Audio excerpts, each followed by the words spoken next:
Bismillahirrahmanirrahim. Alhamdulillahi Rabbil Alamin. Wassalatu wassalamu ala rasulil amin. Nabiyyina Muhammadin wa ala alihi wa sahbihi ajma'in. Allahumma 'allimna ma jahilna wa zakkirna ma nasina. Wanfa'na bima 'allamtana wa zidna 'ilma. Wa la hawla wa la quwwata illa billahil 'aliyyil 'azim.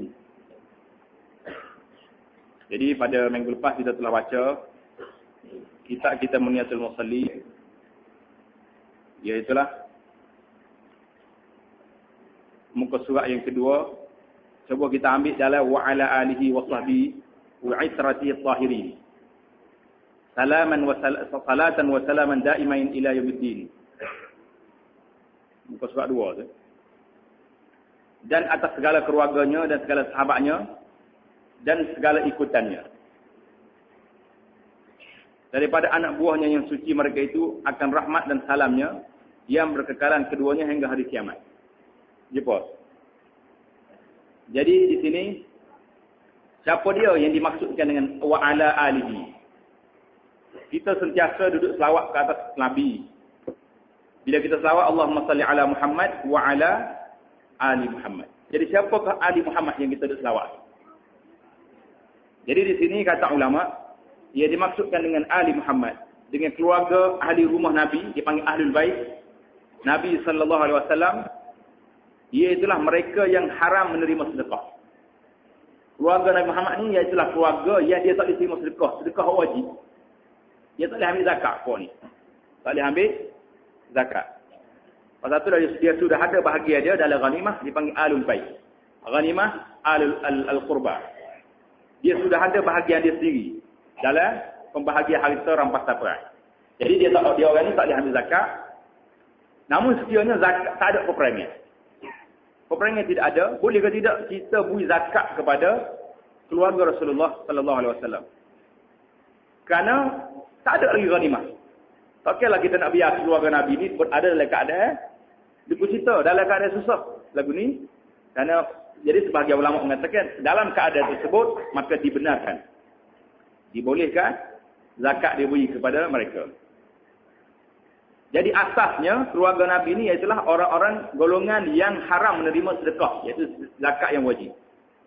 Yang terdiri daripada isteri-isterinya serta zuriat-zuriatnya. Dan semua muslimin dan muslimat dari keturunan Abdul Muttalib, iaitulah Bani Hashim ibnu Abdi Manaf. Itu dari sisi Ahlul Bait. Ia dikenal dengan nama keluarga rumah Nabi. Sekarang ni kita nak masuk pada bab yang kedua, iaitulah siapakah yang dimaksud dengan Ali Muhammad dalam salat, dalam selawat kita. Kita semua selawat, Allahumma salli ala Muhammadin wa ala ali Muhammad. Jadi siapakah maksud Ali Muhammad dalam selawat di sini? Kata Imam An-Nawawi alaihi rahmatullah rahmatan wasi'ah, bahawasanya ulama berselisih pendapat mengenai siapakah yang dimaksudkan dengan keluarga Nabi Ali Muhammad di sini yang disebut dalam selawat. Yang pertama ialah Bani Hashim dan Bani Abdul Muttalib. Orang muslimin daripada Bani Hashim dengan Bani Abdul Muttalib. Ini adalah pendapat Imam Asy-Syafi'i serta jumhur ulama Asy-Syafi'iyah. Pendapat yang pertama ini, pendapat Asy-Syafi'i dan jumhur ulama Asy-Syafi'iyah mengatakan semua sekali orang muslimin daripada Bani Hashim dengan Bani Abdul Muttalib. Pendapat yang kedua mengatakan anak-anak serta cucu dari keturunan Rasulullah sallallahu alaihi wasallam dipanggil Itratihi. Itratihi inilah yang dimaksudkan dengan Ali Muhammad. Pendapat yang ketiga mengatakan semua orang muslimin yang beriman dengannya. Orang yang bertakwa yang beriman dengan Nabi sallallahu alaihi wasallam, inilah dimaksud dengan Allahumma salli ala Muhammadin wa ala ali Muhammad.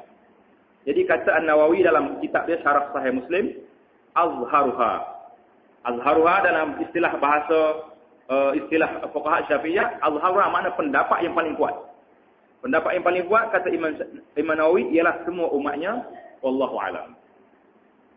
Jadi seorang ahli syair, nama dia Nashwan Al-Himyari. Nashwan Al-Himyari, seorang yang pakar dalam bidang al-lughat al-arabiyah, dia telah menyebut dalam syairnya. Kata dia, Alun Nabi hum atba'u millatihi. Alun Nabi hum atba'u millatihi. Minal a'ajimi was-sudani wal-arab.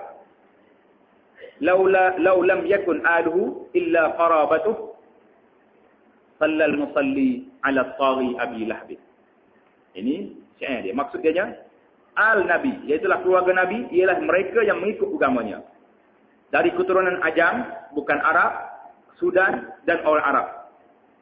Kalaulah al-Nabi sallallahu alaihi wasallam hanya kaum kerabatnya, nescaya orang akan berselawat ke atas penjahatnya bernama Abu Lahab. Ini kata-kata Nashwan al-Himyari. Pendapat ini telah dinakal oleh Syekh Asy-Syaukani dalam kitab dia Nail al-Awtar rahmatullahi alal jami'. Jadi sekarang ini kita fahamlah bahawa kebanyakan ulama mengatakan al Muhammad, alun Nabi wa ala alihi, dalam salawat itu iaitu termasuk maknanya mengatakan orang mukmin yang beriman, yang bertakwa dengan kepada Allah Subhanahu wa taala. Jadi beberapa pendapat ada di sini, iaitu ada 3 pendapat. Jadi kata Imam Nawawi wal azhar, pendapat yang paling kuatnya iaitu semua umatnya termasuk dalam ahli Muhammad dalam bab selawat. Adapun dalam bab sedekah, ialah dalam bab sedekah zakat, pendapat yang rajih, pendapat yang sahih, yang benarnya iaitu golongan Bani Hashim, isteri-isterinya dan Bani Abdul Muttalib yang tak boleh terima sedekah.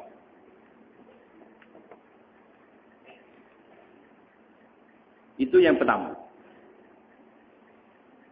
Sekarang selesai ini kita akan masuk kepada masalah kita yang kedua. Baru ni kita kedudukan sembahyang. Kita masih lagi dalam sembahyang Salatul Wusta. Salat Al-Wusta. Tengok muka surat 3 tu. Muka surat 3 baris yang ke 1, 2, 3, 4, 5. Baris yang kelima deh. Baris yang ke-6. Maka demikian itu. Jumpa tempat dia. Maka demikian itu.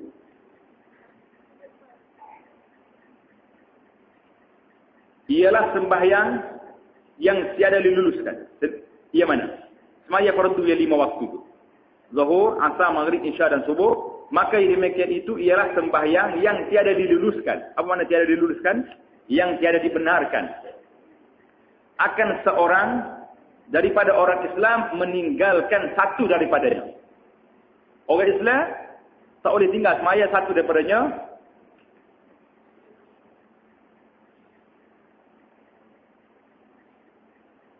Pada satu kelakuan dan daripada segala kelakuan. Pada apa kelakuan, segala kelakuan pun selama. Ada situ ada alih dah. Islam ditulis. Boleh alih. Kita jumpa dalam nuskah lama. Nuskah musalli yang dicetak di Matba'ah Miriyah. Matba'ah Miriyah ni terlalu lama cetakan dia. Dia tulis di situ bukan makna Islam, makna selama. Cetakan lama ni. Cetakan dipanggil Tabaq Hajari. Ini pentingnya kita ngaji kitab lama ni. Ada 2-3 nuskah depan kita, barulah kita boleh buat panduan. Jadi, maksud buat kata alif tu. Jadi, perkataannya yang tiada diluluskan, tiada dibenarkan akan seorang daripada orang Islam, meninggalkan satu daripadanya, daripada semaya itu, pada satu kelakuan. Dan pada segala kelakuannya, selama ada ia berakal. Selama ada ia berakal. Buat ada alif. Lagi ada alif tu kekok nak baca. Jadi tak, nuskah lama ni tak ada alif. Tak tahu mari mana tulis itu. Dan jikalau sampailah lemah ni maknanya sakit dia ni berat sangat dah. Barang yang sampai. Lemahnya tak ekak dia ni tua sangat dah. Dan sakitnya kepada sehingga sampainya sekalipun tiada diuzurkan dan tiada dimaafkan, meninggalkan dia. Tiada dimaafkan, meninggalkan salat. Sekali-kali tak boleh kita nak tinggal salat.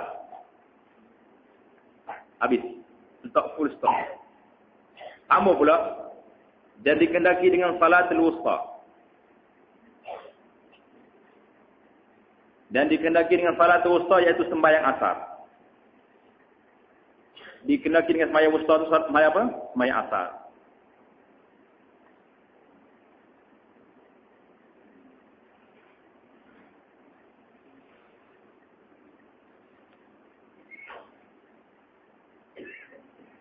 Adapun sebab ditentukan jangan menyebut akan dia. Adapun sebab ditentukan dengan menyebut akan dia akan semaya asar itu kerana kelebihannya dan mulianya atas yang lainnya. Jadi kita sebut dah baru ni bagaimana hadis Nabi sallallahu alaihi wasallam doa kepada orang Quraisy kerana mengganggu dia waktu dalam peperangan Al-Ahzab. Tengok Nabi tak ada semaya asar pada peperangan Ahzab, Nabi kata syaghaluna an salatil wusta salatil asri. Mala Allahu buyutahum wa quburahum nara sallaha bainal isya'in. Nabi kata sallallahu alaihi wasallam, mereka yakni orang kafir Quraisy telah mengganggu kami dari as-salatul wusta, iaitu salat asar. Allah akan penuhkan dalam rumah dan kubur-kubur mereka dengan api neraka. Nabi kita marah sangat kepada orang kafir kerana ganggu dia daripada semaya asar pada hari tersebut. Kemudian Nabi kita bersabda daripada Ibnu Umar, Rasulullah bersabda sallallahu alaihi wasallam, "Man fatatu salatul asri fa ka'annama wutira ahlu wa malu." Jadi siapa-siapa yang terlepas daripada semaya asar, maka seolah-olah dia telah kehilangan keluarga dan harta dia. Mana besar tak besar orang hilang harga dengan keluarga ni, harta dan keluarga ni, besar sangat dosa dia. Baik. Dan adalah sebab diturunkan ayat mana tu? Ayat membenarkan salat ketika ketakutan dalam peperangan. Jadi waktu tu tak turun lagi ayat salatul khauf ni belum turun lagi sewaktu Nabi kita masa Nabi kita perang dalam peperangan Ahzab. Bila berlaku peperangan Ahzab ni? Ialah pada tahun yang ke-5 Hijrah di Madinah. Orang panggil peperangan Ahzab, peperangan Farid, peperangan Khandaq, orang panggil belakang. Nama dia semua. Jadi tujuan waktu ayat ni, ayat salatul khauf ni apa? Kerana memudahkan sembahyang setakala takut. Jadi bila nak semaya, bila kita takut, boleh semaya. Jadi cerita dianya, bahawasanya adalah orang Islam. Serta Rasulullah sallallahu alaihi wasallam pada setengah daripada peperangan, sembahyang Rasulullah sallallahu alaihi wasallam akan sembahyang zuhur atas jalan adatnya. Nabi kita sembahyang zuhur biasa. Dan adalah musyrikun, orang-orang kafir musyrik hampir dengan mereka itu. Melihat ia akan muslimin. Manakala selesai mereka itu daripada sembahyang, berkata setengah daripada orang-orang musyrikin. Musyrikin kata apa? Jikalau kamu kerempak ni mengikut muhaddits, seorang pakar dalam bidang tahqiq kitab Jawi ni, dia kata bahasa ni sudah tidak diguna lagi bahasa sekarang ni. Yang kita fahamnya, kerempak ni iaitulah serang. Kalau kamu serang waktu atas mereka itu dalam sembahyang mereka, nescaya mengena kamu akan mereka itu. Jadi orang kafir tengok orang Islam semaya zuhur, semaya ada kiblat oleh. Dia fikir apa? Dia lagu mana kalau kita diserang serentak tadi, waktu dia semaya, kita akan kena Muhammad ni dengan kawan-kawan dia. Maka berkata setengah yang lain pula. Orang kafir lain pula, oh ya, ni kecek orang kafir ni, sama-sama kafir, kawan-kawan musyrik, kecek buat dia. Bahawasanya bagi mereka itu, iaitu orang Islam, kemudian daripada sembahyang ini, iaitulah sembahyang zuhur ni, terlebih kasih kepada mereka itu daripada bapa mereka dan anak-anak. Buat ni jangan bimbang. Dia ni pada dia semaya saat ni, ada lagi dia akan semaya lepas pada ni. Semaya ni sangat dia sayang, dia kasih lebih daripada anak, daripada pak dia. Jadi orang kafir tahu ke tidak, orang Muslim ini suka semaya. Jadi kalau orang tak semaya, orang ini tak kenal agama dia sendiri. Yang dikehendakinya oleh mereka itu, oleh orang kafir, ialah sembahyang asar. Orang kafir tahu sembahyang asar ni lebih, maka turun Jibril alaihissalam atas Rasulullah sallallahu alaihi wasallam dengan sembahyang kaifiyat syiddatul khauf. Dengan sembahyang, cara-cara sembahyang syiddatul khauf. Jadi hadis ini diriwayatkan oleh Imam Ahmad dalam Al-Musnad. Jadi salat syiddatul khauf ini, apa makna salat syiddatul khauf? Tulis di tepi itu. Salat yang didirikan dalam keadaan ketakutan ketika berlaku peperangan dan pertempuran dengan musuh. Jadi semaya kita nak buat waktu kita perang dalam peperangan. Salat ini istimewa daripada salat-salat yang lain disebabkan beberapa rukhsah kemudahan yang dimilikinya, terutama ketika berjamaah. Jadi semaya syiddatul khauf ni semaya pelik, yang kita tak boleh buat, tak aja buat lagi buat kita setakat ni. Engkau tak ada syiddatul khauf dah buat kita. Telah sabit dalam as-sunnah, dalam hadis Nabi sallallahu alaihi wasallam bahawa Nabi telah melakukan salat ini pada 4 tempat. Nabi kita semaya salatul khauf ni 4 tempat dia semaya. Yang pertama di Batni Nakhlah, di Usfan, Ziqur, Ghazwatul Ghabah, wa Zatul Riqa'. Semua nama peperangan yang kalau kita bincang cerita ini tak habis kita ni. Yang masyhur kaifiat salat Siddatul Khauf ialah 6 ataupun 7 sifat. Mengikut kedudukan tentera dan suasana peperangan. Jadi di antara salat Siddatul Khauf ni, tengok suasana. Kalaulah masuk waktu zuhur, nak jamak tak boleh dah. Kita duduk tengah perang. Tengah duduk bombah dengan orang kafir. Waktu tu, tiap orang boleh semaya ikut suasana dia. Dia semaya tak kecil bas. Tangan pedal duduk kewal. Lopak sana, lopak sini, semaya dia tak patah. Itu dalam suasana pertempuran berlaku. Pertempuran yang sengit. Mana kita boleh semaya ikut suasana. Ikut tak ada kiblat atau apa. Yang penting kita nak rokok tak boleh. Yang pacun demo, kita rokok dengan isyarat mata. Semaya tetap nak semaya. Nak ayatnya semaya ni berat. Nak ayat semaya ni besarnya kadar dia. Sehingga dalam waktu jenis Siddatul Khauf pun, kena semaya, farijalan aw rukbana. Dalam keadaan berlari, atau duduk atau hutar, semaya, tak kira. Itu satu sifat. Sifat yang seterusnya, yang kedua. Kalaulah musuh kita, duduk depan kita. Musuh duduk depan. Betulnya dia duduk alih ni. Ada kiblat, mana dia musuh alih sana, alih jatuh. Kita menghadap ke musuh, senang alih. Kita bagi 2 grup tentera. Satu grup, jaga musuh. Mereka tak berlaku perang lagi, semua main panah-panah. Satu grup lagi, semaya dengan imam. Imam semaya, Allahu Akbar. Semaya 2 rakaat, lepas tu imam bangun. Rakaat yang seterusnya, yang ketiga. Atau kalau dia musafir semaya yang kedua, rakaat yang kedua. Kemudian, orang yang semaya dengan imam saat ni, dia terus semaya. Semaya, tambah rakaat lagi sampai dia sudah. Assalamualaikum. Dia pergi ke email dia saja itu. Baca surah Baqarah tak apa, panjang baca. Mari grup yang kedua pula semaya dengan tu email ambil 1 rakaat. Bila sudah rakaat, tu email tunggu. Tunggu dalam tasyahud, demo ni semaya tambah. Sama ada email sudah dulu ataupun email akan usaha sekali dengan grup yang kedua. InsyaAllah kalau mari dalam salat Siddatul Khauf nanti kita akan lakukan sini. Lagu mana cara? Latih 2-3 grup. Orang ni perang, orang ni duduk maya. Orang ni satu selingan ya ni. Sebab mu'alif sebut, jadi kita sebut sikit. Jadi kalau semaya, Allahumma salli, tidak ada kiblat, pada masa itu kita kena bagi suasana lain pula. Mungkin kita akan bagi grup seperti ini juga. Seorang yang maya dulu, patut hati imam tunggu. Dia ada sifat dia semaya, Siddatul Khauf ni, sifat. Iaitu masyhur, ada 12 sifat dia. Lagu ni, banyaklah. Cara tafsirnya dalam kitab-kitab salah Siddatul Khauf. Jadi, Nabi kita yang sabit dalam sunnah, dia Nabi kita semaya Siddatul Khauf ni dalam 4 tempat yang Nabi kita sallallahu alaihi wasallam salat Siddatul Khauf. Dia nak rakyat kepada kita sininya betapa besarnya kedudukan semaya. Tidak diluluskan, mana tidak dibenarkan tinggal walaupun tengah perang. Tengah perang pun dia suruh juga semaya berjamaah. Semaya berjamaah. Tukar grup, hak ni perang, hak ni semaya. Kalau tengah bertempur, itu semaya masing-masing bawa diri. Tak boleh nak jemaah, tapi mesti lawan. Tengah perang lawan juga. Tengah semaya, itu kena semaya juga. Itu, habislah cerita. Kata Syekh kita ni, maka tilik oleh ni.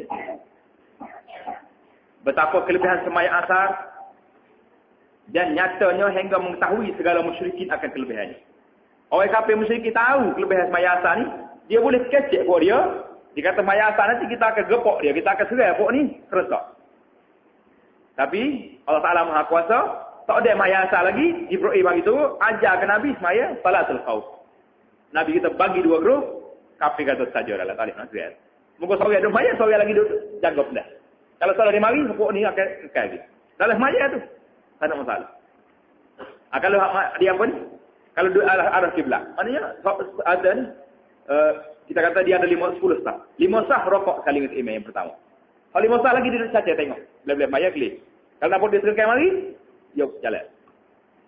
Jadi itu hak duduk kiblat. Kalau tak ada kiblat, gila-gila maya. So imam tunggu. Baik. Jadi orang kafir musyrikin pun tahu nak kelebihan semaya asar. Dan lagi firman Allah Ta'ala, munibina ilaihi wattaquh wa aqimus salata wa la takunu minal musyrikin. Ayat ini dalam surah Ar-Rum ayat yang ke-31. Tanda di kitab surah Ar-Rum ayat yang ke-31. Maksud dianya, kembalilah kamu kalau mukmin kepada Allah. Munibina ilaihi, kembalilah kamu kepada Allah Subhanahu wa taala. Kalau selama ini kita jauh dengan Allah, selama ini kita tidak taat kepada Allah Subhanahu wa taala, kita kembali kepada Allah dengan taat kepada Allah Subhanahu wa taala. Dan takut akan dia, adalah kita takut kepada Allah Subhanahu wa taala. Allah Taala wa'ada kita, innallaha ghafurur rahim. Tuhan ini Maha Pengampun, Maha Penyayang kepada hamba dia, tapi inna azabi lasyadid, Tuhan kata. Azab aku sangat berat. Siksaan azab aku sangat berat. Mana kita kena tok dua-dua semua. Dan dirikan oleh kamu akan sembahyang. Dan jangan ada kamu daripada orang musyrikin. Tengok. Naklah musmaya, kalau tidak muni orang musyrikin. Inilah pendapat yang mengatakan orang tak sembahyang ni kafir kerana Allah Ta'ala sebut dalam Quran, wala takunu minal musyrikin. Aqimus salah wala takunu minal musyrikin. Semaya, kalau tidak jangan menjadi orang kafir. Maka makna inabah itu kembali kamu kepada Allah. Munibin itu. Dan makna inabah kembali kamu kepada Allah. Dan taqwa itu takut akan Allah. Dan arti iqamatis salah iaitu mendatang dengan dia atas wajah yang disuruh oleh Allah Subhanahu wa taala. Jadi kita semaya, aqimus salah, diri ke semaya dengan cara yang disuruh oleh Allah Subhanahu wa taala, lagu mana Tuhan suruh? Sebagaimana disebut dalam hadis-hadis Nabi sallallahu alaihi wasallam. Mesti kita kena buat. Dan lagi firman-Nya, firman Allah Taala, qad aflahal mu'minun alladzina hum fi salatihim khashi'un. Hingga akhir firman-Nya, walladzina hum ala salawatihim yuhafizun. Surah ini surah Al-Mu'minun ayat yang ke-1 hingga 9. Surah Al-Mu'minun ayat 1 hingga ayat 9. Maksudnya bahawasanya telah dapat kemenangan segala orang mukmin. Orang mukmin dapat kemenangan, dapat kebertuahan, dapat keberuntungan. Orang lain nampak senang tapi dia akan susah pada depan masa nanti.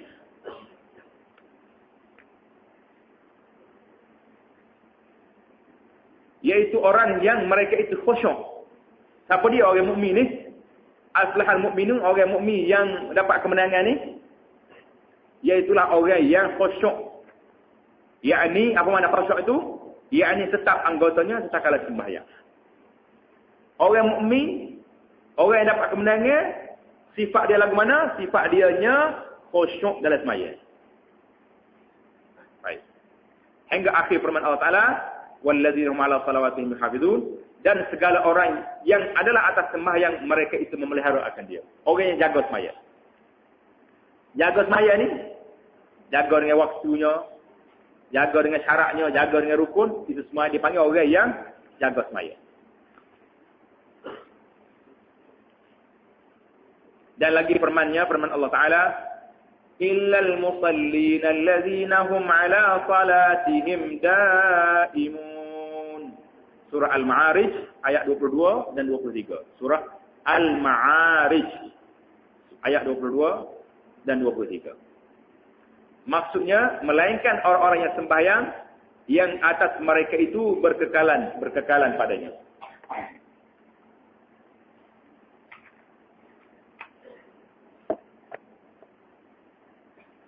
Melainkan orang yang sembahyang yang atas mereka itu yang berkekalan memelihara akan dia yang akan sembahyang. Maka diistisna. Jangan boleh berbagi istisna itu bahasa Arab tu. Maka diistisna, yakni dikeluarkan mereka itu. Siapa mereka itu? Orang yang sembahyang. Daripada jenis manusia yang dijadikan perangai mereka itu terkejut dan keluh kesah. Tatkala mengenal mereka itu kejahatan, yakni tatkala ditimpa kesusahan. Tulis itu mengenal mereka itu kejahatan, yakni apabila ditimpa kesusahan. Orang-orang yang tak semaya ni bila ditipu susah, dia akan duduk geluh kesah, akan gelisah, akan merana. Susah hati dia.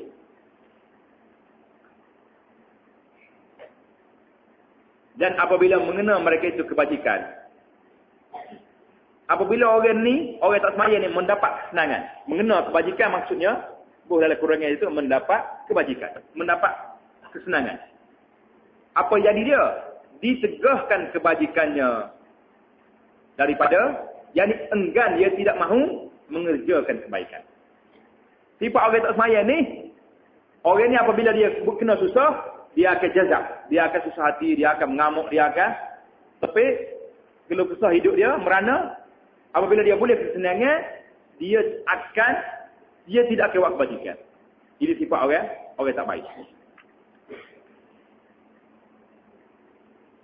Ayatnya, cuba tulis bawah tu. Tengok ayat surah Al-Ma'arij, ayat 19 hingga 23. Ayat 19 hingga 23, Allah Ta'ala sebut dalam Quran, Innal insana khuliqa halu'a. Sesungguhnya manusia diciptakan bersifat keluh kesah. Sifat keluh kesah. Lagi kikir, bakir mana? Kupi. Iza massahu syarru jazu'a. Apabila ia ditipu kesusahan, ia keluh kesah. Jazu'a mana? Gelisah hidup dia.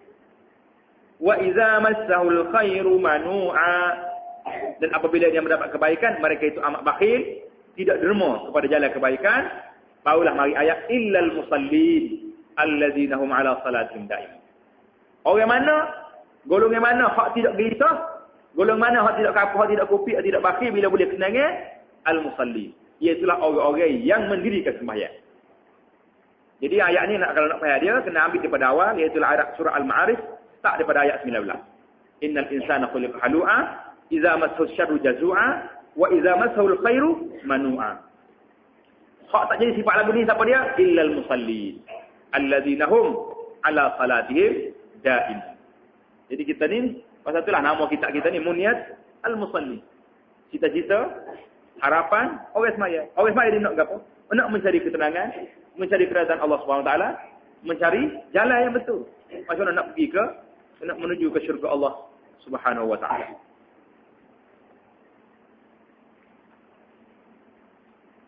Maka seperti bahawasa Allah Subhanahu Wa Taala berfirman, maksudnya bahawasanya orang yang sembahyang atas sebenarnya. Semaya sungguh.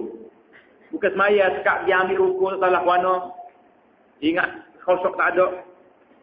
Tiada mereka itu daripada keluh kesah dan terkejut apabila menyentuhkan mereka itu kejahatan. Maknanya orang semaya sungguh-sungguh ni, dia tidak akan keluh kesah. Dia tidak akan gelisah. Pasal itulah dalam hadis Nabi SAW, apabila dia susah hati, faza'a ila salah. Nabi terus bismaya lalu. Jadi buat kita kalau kita dengar bala kita ditipu bala bencana mari, mula-mula tak bismaya dulu. Bertaubat pada Allah SWT. Apa sebab aku ni salah? Di mana kesalahan aku ya Rabbi? Aku bertaubat padamu. Jangan lagi tipu bala seperti yang telah kena hari ini. Baik. Apabila menyentuhkan mereka itu kejahatan, maksud menyentuh kejahatan, iaitu ditimpa kesusahan. Maknanya ditimpa kesusahan dan tiada memegang kebajikan baginya. Bila dia dan tiada memegang kebajikan baginya apabila datang kebajikan baginya. Bila mari Allah Ta'ala rezeki, dia tak pegang. Dia tak taruh, dia tak simpan, dia terus sedekah. Tetapi ia menafkahkan mana derma. Itu mana menafkahkan. Atas keredaan Allah Subhanahu Wa Ta'ala, dia menafkah ikut jalan Tuhan yang reda. Tulis tepi kitab kita ni. Tengok ayat surah Al-Hajj ayat 35. Surah Al-Hajj ayat 35 yang menjelaskan sifat orang ni. Alladzina idza dzukirallahu wajilat qulubuhum was-sabirina 'ala ma asabahum wal muqimis salati wa mimma razaqnahum yunfiqun. Jadi penjelasannya sebagaimana disebut oleh muallif kita ni Tuan Syadaud. Tengok ayatnya dalam surah Al-Hajj ayat 35.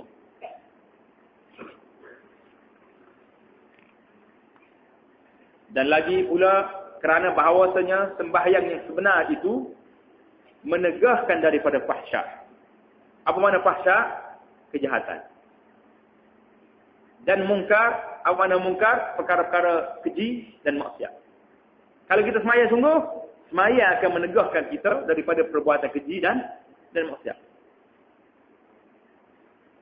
Seperti firman Allah Ta'ala, وَأَقِمِ الصَّلَاةَ إِنَّ الصَّلَاةَ تَنْهَى عَنِ الْفَحْشَاءِ وَالْمُنكَرِ وَلَذِكْرُ اللَّهِ أَكْبَرُ. Ayatnya surah Al-Ankabut ayat 45. Surah Al-Ankabut ayat yang ke-45 maksudnya, dan dirikan olehmu akan sembahyang, bahwasanya sembahyang itu menegahkan daripada kejahatan dan pekerjaan yang mungkar. Kalau kita sembahyang sungguh-sungguh, cukup dah. Tak payah ada penjara, tak payah ada undang-undang, tak payah ada apa. Sembahyang ni boleh jaga kita, boleh mencegah kita daripada perbuatan keji dan mungkar. Dan sesungguhnya zikir Allah itu terlebih besar, mana kita menyebut Allah SWT itu lebih besar. Wala zikrullahi akbar.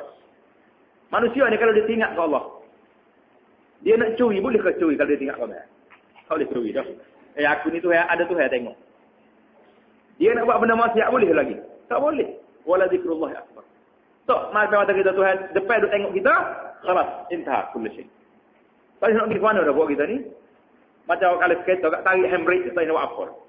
Tarik handbrake, tak nak buat apa-apa.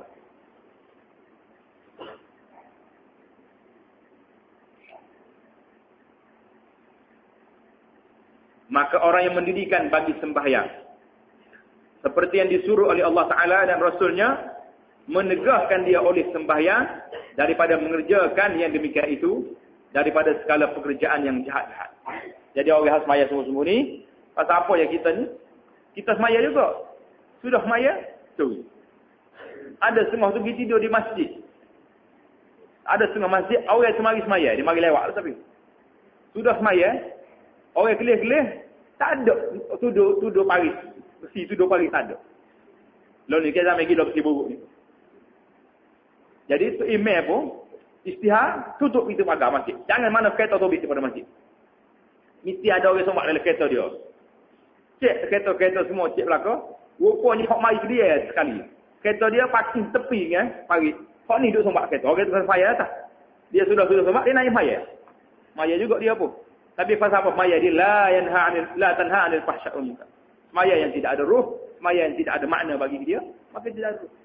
Pasal itulah lagu kita nak cari ruh semaya ni, nak cari makna semaya yang sebenar, kita akan tengok dalam kitab kita ni insya-Allah taala ada sebahagiannya formula-formula, ramuan-ramuan yang dibawa oleh syekh kita ni dalam kitab kita ni insya-Allah taala. Dan sabda Nabi sallallahu alaihi wasallam, "Sallu kama ra'aitumuni usalli." Sallu kama ra'aitumuni usalli.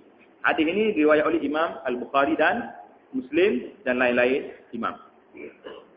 Maksudnya sembahyang kamu seperti barang yang kamu lihat akan daku semaya.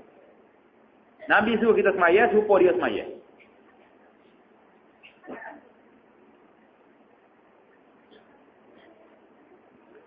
Maka hendaklah kita dengar. Maka hendaklah kita mengikut akan yang dikerjakan, mengikut Nabi, mengikut amalan yang dikerjakan oleh Nabi sallallahu alaihi wasallam atas jalan yang kita ambil daripada ulama umat ini. Yang dahulu dan yang kemudian. Jadi kitanya, Nabi wayak kepada kita, sallu kama ra'aitumuni usalli. Nabi kata musmaya bagaimana yang mu tengok aku semaya.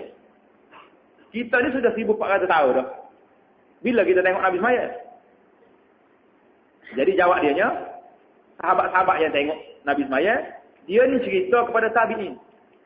Ulama tabi'in cerita kepada orang selepas daripada dia, sehinggalah mari ulama-ulama hadis tulis dalam kitab mereka sifat salat Nabi sallallahu alaihi wasallam. Lagu mana Nabi kita rokok, lagu mana Nabi kita sujud, lagu mana Nabi kita takbir, apa baca dalam semaya, insya-Allah taala dalam masuk dalam agenda kita ni, kita akan baca kitab Syekh Daud dalam Munyatul Musalli. Selepas habis kitab ni, insya-Allah taala kita akan baca hadis-hadis yang mengumpul tentang sifat salat Nabi. Sifat-sifat semaya Nabi, lagu mana Nabi kita ajar minat takbir ila taslim. Dengan cara dia nya, dengan bacaannya semua sekali, insya-Allah taala jika dipanjangkan umur oleh Allah, kita akan teruskan semaya kita ni. Kita nak tengok gambaran hadis-hadis riwayat yang sahih yang menggambar kepada kita lagu mana Nabi semaya. Seolah-olah kita teneka seolah-olah kita tengok Nabi duduk semaya depan kita. Tak lagi. Pasal sahabat ni bila dia sifat wuduk Nabi umpamanya. Dia sifat wuduk Nabi, dia sifat semaya Nabi, tengah tak ada hak sumpah. Dia kata wallahi la ilaha illa. Aku sumpah demi Tuhan yang tidak ada Tuhan lain pada dia. Inilah semaya, inilah sifat wuduk yang dilakukan oleh Nabi sallallahu alaihi wasallam. Mana sahabat-sahabat ni bukan takut orang tak percaya, nak menguatkan hujah bahawasanya sifat dia riwayat ni inilah sifat yang dibuat oleh Nabi sallallahu alaihi wasallam. Jadi kata Syekh Daud kita rahimahullah taala, jadi semaya nabinya kita tak tengok dah, tapi kita ambil daripada ulama umat ini. Tak daripada siapa dia ulama umat ini? Daripada zaman sahabat. Sahabat tengok tak Nabi semaya? Tengok. Baik. Mari pula rombongan tabi'in. Tabi'in tengok ada sahabat semaya? Tengok. Ini dipanggil turun-temurun, silsilah yang bersambung. Kemudian mari pula ulama, kemudian dia tadwin. Tadwin maksudnya dia tulis. Dia kumpul dalam kitab-kitab hadis tentang sifat salatin Nabi sallallahu alaihi wasallam. Seperti yang disebut dalam kutub. Kutub tu jamak daripada kitab. Maknanya kitab-kitab. Bahasa Arab ni senang dia. Jamak dia daripada kitabun, jamak dia kutub. Maknanya kitab-kitab. Mereka itu yang ulama radhiyallahu taala anhum, ialah yang dinamakan dan yang dibilangkan daripada orang yang mendirikan sembahyang dan memeliharakan dia. Jadi syarat laguan kita nak suruh jadi kita ni muqimin as-salah, orang yang mendirikan sembahyang, orang yang jaga sembahyang, setelah kita sembahyang sebagaimana yang Nabi ajar kepada kita, sallu kama ra'aitumuni usalli. Jadi sekat dulu, subhanakallah wa hamdik, asyhadu an la ilaha illa anta astaghfiruka wa atubu ilaik. Mari apa ni